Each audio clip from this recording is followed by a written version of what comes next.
Montenegro के स्वेटिस्टेफान नामक प्रदेश के नज़ारे से रूबरू होने के बाद की मेरी यात्रा अभी जारी है। यह इस देश की राजधानी पोर्टगोरिका तक की लंबी यात्रा है। उसके बीच में कई जगहों पर गाड़ी रोक कर उतरना भी है, विभिन्न नज़ारों की ओर जाना भी है। उन नज़ारों को कैमरे में कैद करते हुए ही यात्रा जारी रखनी है। उसी कारण से ही लक्की नामक इस मित्र को अपने साथ लिया है। लक्की एक ड्राइवर मात्र नहीं है, वो एक अच्छा टूर गाइड भी है। उसे बातें करते रहना बहुत पसंद है। अभी हम रिएका रजेविची नामक जगह से होकर जा रहे हैं। नीचे गांव के मकान नजर आ रहे हैं। पहाड़ी रास्तों से होकर की यात्रा है। इस पर्वत को पार करके जाना होगा। समुद्र तट से अब आंतरिक भाग की ओर जाना होगा। ये सारे प्रदेश रिएका रजेविची के ही भाग हैं। रिएका रजेविची स्वेटिस्टेफान के समीप का एक बड़ा गांव है। कार में थोड़ा डीजल भरवाना है। यहाँ एक पेट्रोल पंप है। लकी ने कार को उसके अंदर की ओर लिया। यहाँ डीजल की कीमत अधिक है। भारतीय मुद्रा में वह 1 लीटर के लिए 100 रुपये से अधिक होती है। डीजल की कीमत भारत से अधिक मैंने अब तक इसी देश में पाया है। मेरे लिए भी पीने का पानी लेकर लकी आया है। अपने एक रिश्तेदार की तरह वो मुझे ले जा रहा है। इन पहाड़ों पर जैतून की खेती देखी जा सकती है। पहाड़ पर मकान, गेस्ट हाउस, छोटे होटल आदि। हाईवे से दाईं ओर के रास्ते की ओर लक्की ने कार घुमाई। रजेविची मोनास्ट्री नामक एक प्राचीन मठ देखने जा रहे हैं। वह एक परंपरागत मठ है। लक्की ने उसके परिसर में कार रोकी। एक पहाड़ी प्रदेश। यह रजेविची मोनास्ट्री के अंदर प्रवेश करने का बाहरी द्वार है। पत्थर का बना भित्ति चित्रों के साथ का एक छोटा बाहरी प्रवेश द्वार। उसको पार करके एक बड़े मठ के सामने पहुंचे जाते हैं। कुछ छोटे गिरजाघर भी वहां स्थित हैं। यहाँ का माहौल एक मठ के अनुरूप है। 13वीं और 17वीं शताब्दियों में निर्मित गिरजाघर। एक सन्यासी पेड़ से टूटकर गिरे अंजीर के फल धोकर ला रहे हैं। यह इस मठ का निवासी है। उन्होंने अंजीर के वो फल हमें लाकर दिए, मुझे और लक्की को। यह 13वीं शताब्दी में स्थापित मठ है। अभी यह यूनेस्को के संरक्षण के अधीन है। अभी यहाँ कुछ ऑर्थोडॉक्स सन्यासी रहते हैं। मठ के पत्थर की दीवार पर एक मजेदार नजारा है। एक सूर्य घड़ी, उसमें सटीक समय दिख रहा है। घड़ी की सुई की परछाई 2 और 3 संख्याओं के बीच में पड़ रही है। समय 2:30 बजा है। वह मेरी घड़ी के समय के साथ का सटीक समय है। कुछ सन्यासी इमारत से बाहर आ रहे हैं। एक प्राकृत रूप वाला मठ। मध्यकाल के दौरान की जीवन शैली को वैसा का वैसा अपनाने वाले सन्यासी ही इस तरह के ऑर्थोडॉक्स सन्यासी मठ में रहते हैं। 1979 के एक भूकंप में टूटी मठ की इमारतों को 13वीं शताब्दी के ही प्रतिरूप में पुनर्निर्मित किया गया है। इस तरह के मठों में रहने वाले सन्यासी प्रार्थना, सेवा प्रवृत्तियां आदि में लिप्त रहने वाले और बहुत ही सरल जिंदगी जीने वाले होते हैं। अपनी ज़रूरत के धान्य, फल, सब्जी आदि सब वो लोग स्वयं कृषि से उत्पादित करते हैं। यह यहाँ का मुख्य गिरजाघर है, स्वेटा ट्रोइका अथवा सेंट ट्रिनिटी चर्च। यह 17वीं शताब्दी में निर्मित गिरजाघर है। अभी भी मुख्य आराधनाएं इसी गिरजाघर में होती हैं। विशेष प्रकार की भित्ति चित्रों से अलंकृत गिरजाघर। उसके अंदर प्रवेश करने पर हर कोई अपने आप को एक प्रकार की आध्यात्मिकता के माहौल में पहुंचने का अनुभव करता है। चित्रों और रंगों से ईश्वर की उपस्थिति का अनुभव कराने वाला गिरजाघर। 17वीं शताब्दी में रेसेविचे मोनास्ट्री के सदस्य रहे अंधे सन्यासी दिमित्रिये पेरेसिच ने ही इस देवालय के निर्माण में पहल की थी। मैं गिरजाघर से बाहर निकला। मठ की एक तरफ बड़ी टीला है, उसके उस पार एड्रियाटिक समुद्र की विशाल नीलिमा। यहाँ छत जैसा एक भाग है, वह मठ के आंगन का एक सिरा है। यहाँ ध्यान में लीन होकर या हवा खाते हुए बैठ सकते हैं। एड्रियाटिक समुद्र शांत पड़ा हुआ है। पहाड़ी ढलान पर मठ के जैतून के बागान। वो नीचे रेजेविची का एक ग्रामीण प्रदेश स्थित है। वो प्रदेश पेड़ों से भरा हुआ है। वहाँ दिखने वाली नई चीज समुद्र तट पर निर्माण किया जा रहा एक 5 स्टार होटल है। लक्की का कहना है कि पिछले 10 साल से उस होटल का निर्माण कार्य चल रहा है। रूस जाकर रईस बनकर लौटे इस देशवासी का है वह होटल। लक्की का कहना है कि सरकार ने अंतिम चेतावनी दे रखी है कि यदि अगले 1 साल के अंदर निर्माण कार्य पूरा नहीं किया गया तो होटल पर कब्जा कर लिया जाएगा। मोंटेनेग्रो की विशेषता यह है कि देश के पूरे समुद्र तटीय प्रदेश इस तरह के टीलों से भरे हुए हैं और वहाँ के नज़ारे बहुत ही खूबसूरत हैं। लकी तक इस नज़ारे का आनंद उठा रहा है। टीले से हम लोग मठ की ओर लौट चले। ये सब मठ के ही भाग हैं। एक विशाल प्रदेश पर मठ स्थित है। पहाड़ी ढलानों पर के जैतून की खेती ही मठ के सन्यासियों के जीवन यापन का जरिया है। यहाँ अनेकों प्राचीन गिरजाघर स्थित हैं। उनमें से एक अन्य गिरजाघर की ओर मैं चला।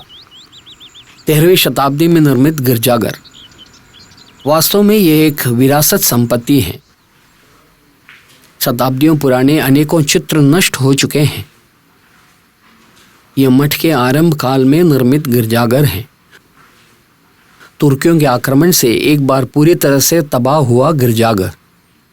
इतिहास कहता है कि इसे 3 बार तबाह कर दिए गए थे। प्राचीन काल से ही ये सारे चित्र यहीं हुआ करते थे। हर बार पुराने प्रतिरूप में इसके पुनर्निर्माण होते रहे थे। हम लोग गिरजाघर से बाहर निकले। इस तरह के और भी अनेकों नज़ारे अभी बाकी हैं। समय 2:30 से ऊपर हो गया है। अभी तुरंत यात्रा पर निकलना है। लक्की आगे चला। लक्की का कहना है कि वह नियमित रूप से यहाँ इस मठ से ही जैतून का तेल खरीदता है। एड्रियाटिक हाईवे पहुंचकर हमारी आगे की यात्रा जारी है। रास्ते की दोनों ओर जैतून के बागान हैं।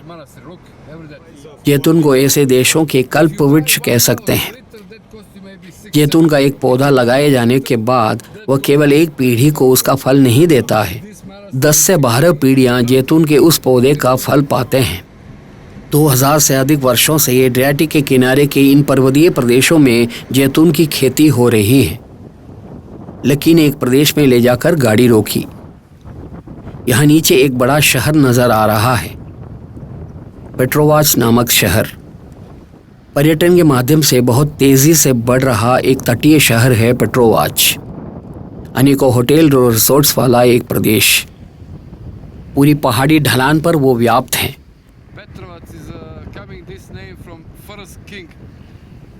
अभी पर्यटन क्षेत्र की उन्नति के चलते एक आधुनिक शहर में रूपांतरित हुआ है, तो भी पेट्रोवाच प्राचीन काल में रूपीकृत एक आबादी वाला प्रदेश है।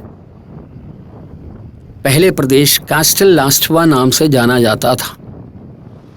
जैतून के बागान वाली पहाड़ी ढलानों पर आज आधुनिक कालीन इमारतें कतार में खड़ी हैं। नीचे एक बंदरगाह आदि दिख रहे हैं। तटीय प्रदेश में जल क्रीड़ाएं चल रही हैं। किनारे से थोड़ी दूर चट्टानों के 2 टीले हैं।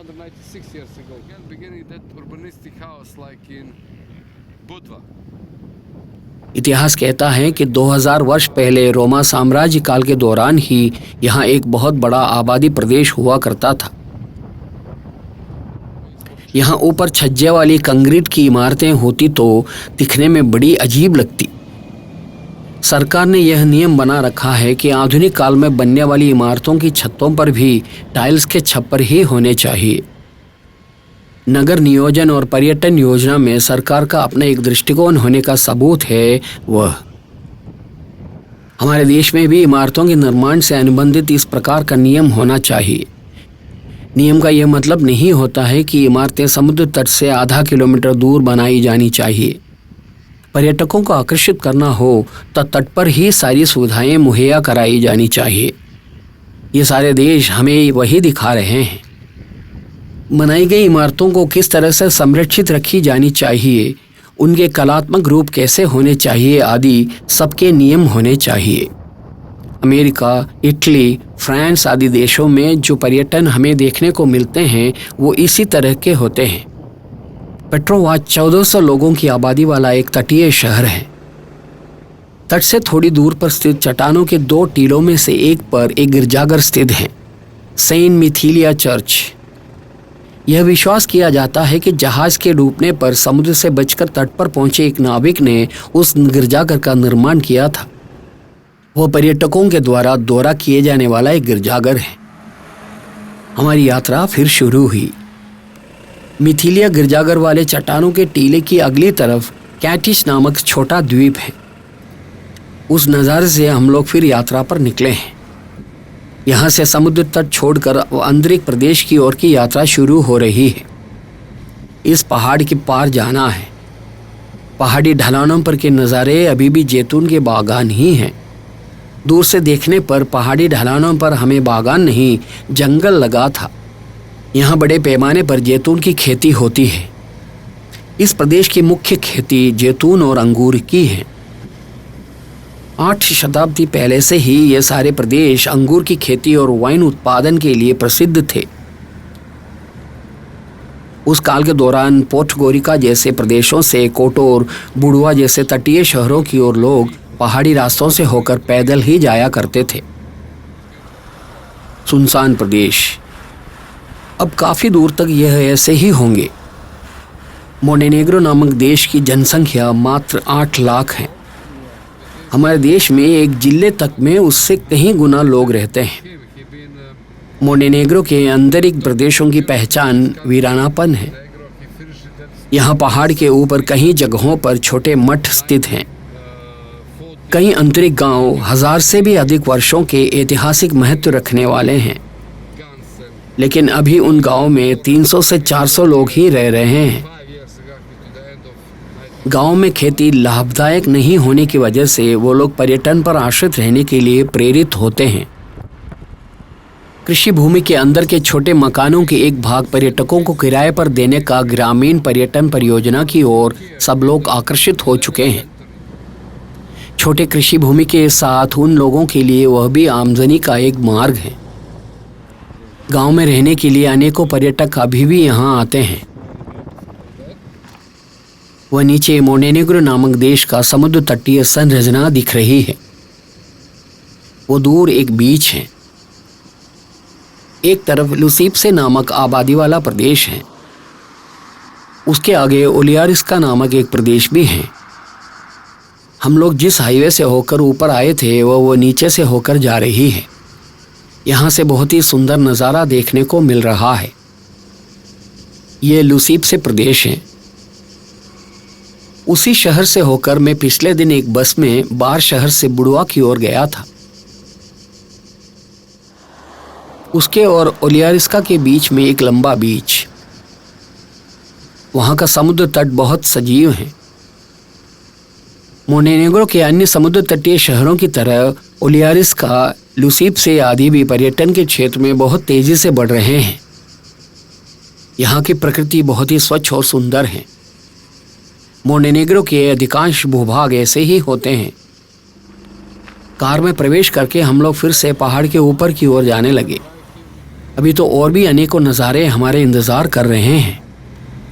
अभी कार नोवोसिलिए नामक प्रदेश से होकर जा रही है। यहाँ के नज़ारे मुझे हमारे देश के पश्चिम घाट से होकर की जाने वाली यात्रा की याद दिला रहे हैं। पर्यावरण के संतुलन को नुकसान पहुंचाने वाले किसी भी तरह के विकास के काम करने की अनुमति मोंटेनेग्रो में नहीं दी जाती है। मोंटेनेग्रो का संविधान उसे लोकतांत्रिक, कल्याणकारी, पर्यावरण के अनुकूल देश कहता है। इस देश में 77 सदस्यों वाला संसद हुआ करता है, एकल सभा वाला संसद।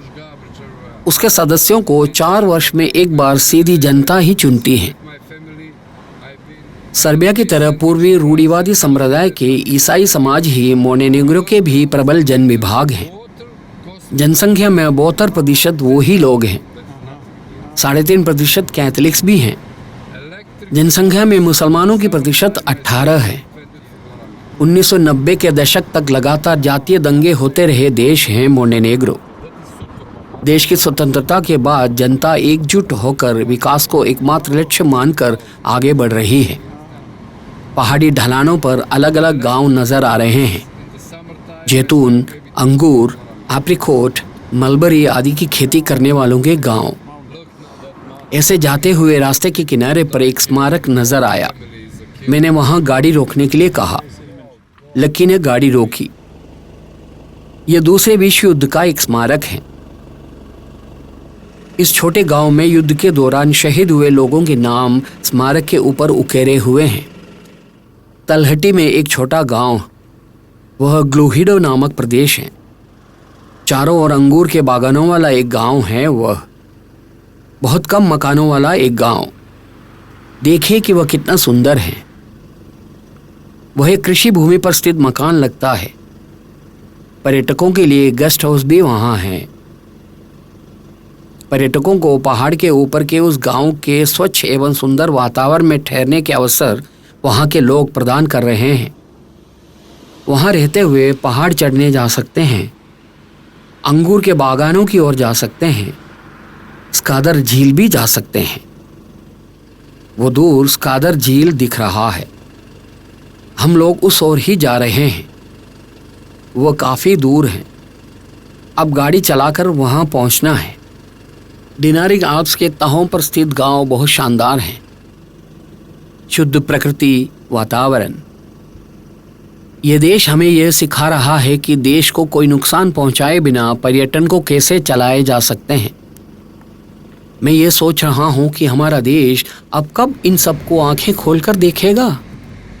रास्ते के किनारों पर कोई कचरा फैला हुआ नहीं है। कचरे को प्लास्टिक की थैली में भरकर लोग सड़क के किनारों पर नहीं फेंकते हैं। कोई बोर्ड नहीं है, होर्डिंग नहीं है। पर्यटन देश को बर्बाद कर देगा करके कहने वालों को ऐसे देश का दौरा करना चाहिए। ये मात्र पर्यटन से चलाए जाने वाला देश है। देखो कि उन लोगों ने अपने देश को कितनी सुंदरता के साथ संरक्षित कर रखा है। एक हेयरपिन मोड़ पर गाड़ी एक बार फिर रोकी गई। यहाँ खड़े रहने पर थोड़ा और सुंदर नज़ारे देखने को मिलेंगे कहकर लक्की ने यहाँ कार रोकी है। हेयरपिन मोड़ पर की चौड़ाई बढ़ाने के लिए यू आकार का एक कंक्रीट का पुल बना रखा है। पहाड़ से थोड़ा बाहर की ओर निकला हुआ प्रदेश है वह। नीचे तलहटी का बहुत ही विशाल नज़ारा। यहाँ एक छोटा गांव स्थित है। उसका नाम बुकोविक है। बुकोविक पर्यटकों के पसंदीदा जगह है। वो दूर स्कादर झील नजर आ रहा है।